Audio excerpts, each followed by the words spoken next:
हरिओम. आज सोमवार 10 नोव्हेंबर 2025.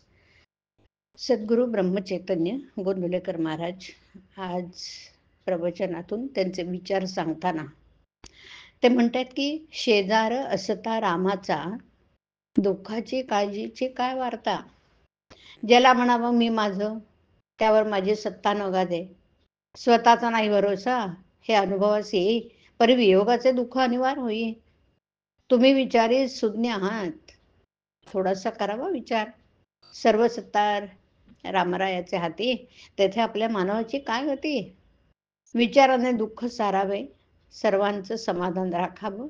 सर्व केले रामार्पण, हा नव्हे शब्दांचा खेळ जाणं. अर्पण केल्याची खूण, न लागावी काळजी तळमळ जाणं. परमात्म्याचे रक्षण, कोणतेही सळी कोणतेही काळी, असते हा भरोसा, याचा अनुभव प्रत्येकास आहे खास.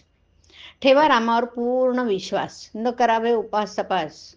उपास हा शब्द अलीकडील जाणं, त्याच्या पुढे एक पाऊल टाकून उपासनात राहावे आपण.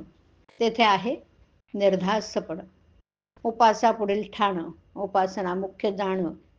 उपासनेत राहावे आपण, हेच रामाचे सान्निध्य जाणं.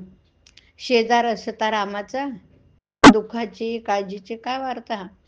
जैसा सूर्य प्रकाशता, काळोखाचा नाश होई तत्वता. एवढे आता ऐकावं माझं.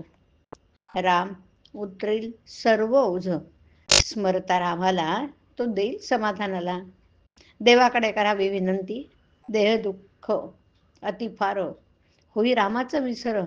आता द्या नामाचे अखंड स्मरण. देवा देह केला तुला अर्पण.